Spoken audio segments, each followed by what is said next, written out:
Let's make a pumpkin today on my circular knitting machine. I'm using some Big Twist value yarn in the color Rust. I've got my little counter that I got at the Hobby Lobby since the Loops and Threads 40-pin machine here that you're seeing does not have one. So for the cast on, I'm wrapping around that first pin, going behind the next, in front of the other, behind, in front, behind, in front, and you do that all the way around until you get to the last pin, and you want to make sure that you are behind that last pin. If you're not, then you need to try again and start over. Get it in the keeper, put it in the second tension, and we are going to do 70 rows. So crank out 70 rows. And there we are, 70. And let's go ahead and cast off. Now, a little tip here for the cast off. I don't crank all the way around to release my stitches. I just release a few stitches at a time. That way, since the stitches are open, I am not in a situation where I might be dropping stitches as I'm pulling that yarn through. You can do it however you'd like, but that's just the way I do it. I've just found that lots less drop stitches after I've worked that yarn. I don't really want to have to start over. So there you go. So go ahead and stretch your tube out. Make sure you set the stitches. You're going to pull it inside each other, just like you would for a beanie. I try to get those two tails together, smooth out the inside, and then we're going to cinch it up just like I would a hat. So cinch it up, make sure it's not all bound up and your cinch is really tight, and then go ahead and cinch up the next one. Try to have them as even together as possible. I usually go inside like that and smooth it all out and then tie it off. And then I'll go ahead and take my tails into the inside and knot it again. Now, a little note here, I probably could have had an extra long tail in the beginning and use that later in the project, and I'll explain that a little bit more later, but I forgot to do that actually. So now we're going to make a cinch line because we want to turn this into, a pumpkin, so we've got to close up this other end. So you're going to grab two stitches, like two of the little posts there, or two parts of a V, I guess it would be, or whatever it is, and then you're going to skip two, and then grab two more. So you're going to pick up a stitch, skip a stitch, and then pick up a stitch. And I always think of it as like two posts, like I'm picking up two posts, leaving two posts, picking up two posts. You're going to do that all the way around until you get back to where you started. Now, I will say, I always make sure that last stitch is right next to where I started. That way, when I close it up, I don't have a gap, if that makes sense. Because if I would leave two posts there open and I go to cinch it, it's going to have a little bit of a gap. I don't want that. So now we're going to stuff it.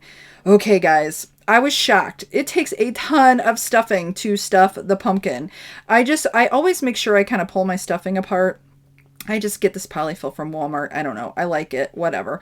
So I'm stuffing and stuffing, and then I check it, check to see if it's what I like. I kept stuffing and stuffing and stuffing and stuffing and stuffing and stuffing, and I actually used up all the stuffing I had. Okay, so then you're going to tie that off. Don't worry about that gap there, or at least... it's not a big deal, and I'll explain why. So now I'm getting the extra long yarn here to make the sections of my pumpkin.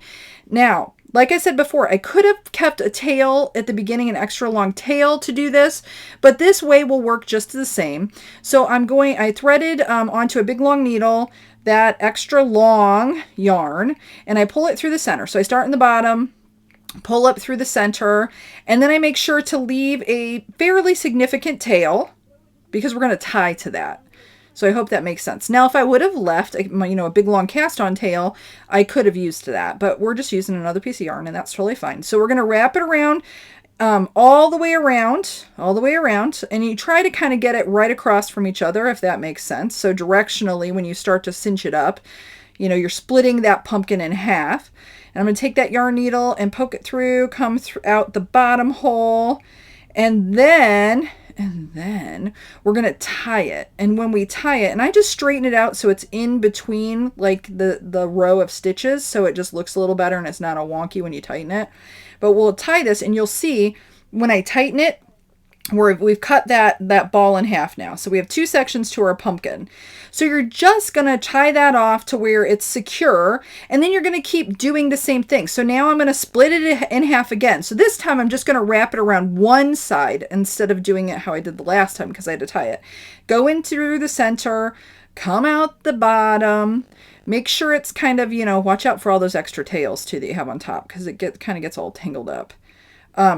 But go ahead and lay it in between a row of stitches. I think that just looks better. And I've only made just a few of these, but I thought I would share, making this for anybody who wants to do it.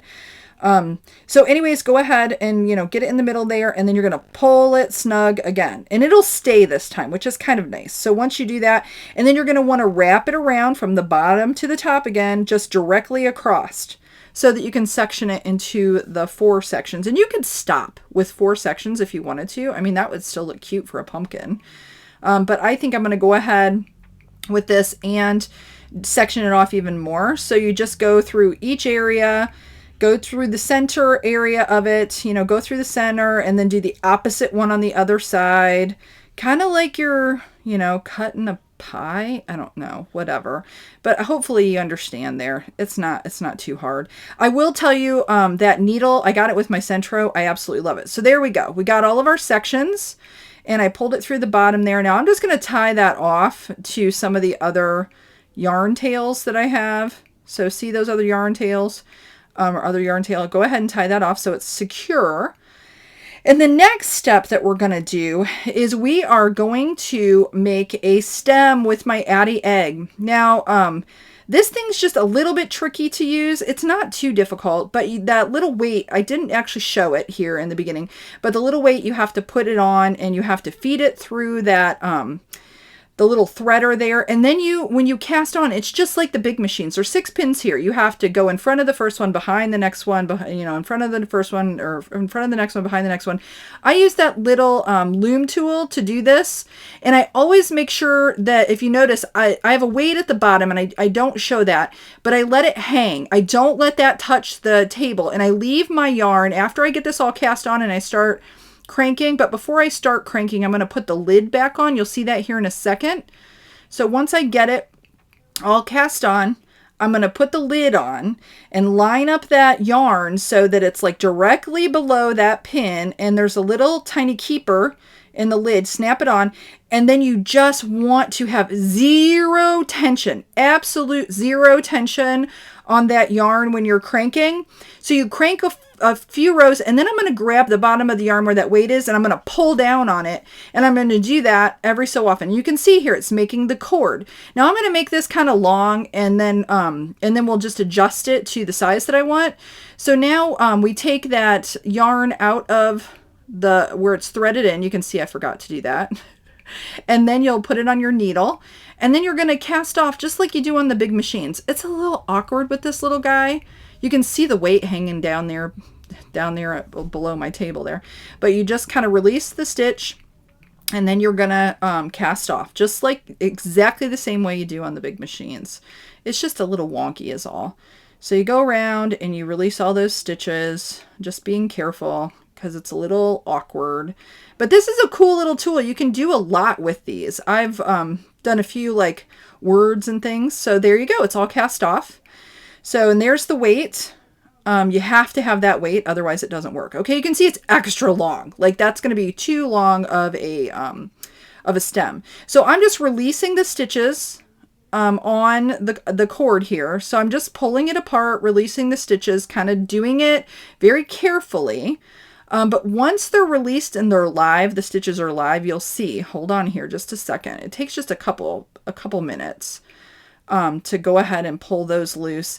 And then now they're live and I can just pull them. So I just kind of figure out how big I want the stem to be. And just pull the stitches and pull the stitches until that would be cute to have it a little longer, but I think I want to make it just a little bit shorter. So I just keep pulling until I get it to the length that I want. And it works really well, actually. And you could actually cut it too, but this works well by just having the live stitches and then going ahead and pulling. And then I'm just very careful, as you can see here, those are live stitches. So I'm holding the one where my yarn is coming out. And then I'm just going to go ahead and take that yarn and put it through each of those stitches. But just be really careful because as you pull, it can pull the stitch out beside it. So you just do that to be able to close that up. But before I close it up, I decided I wanted to stuff it so it's just a little sturdier of a stem. And what I ended up doing is I ended up getting some of my, I have all of this like leftover yarn bits.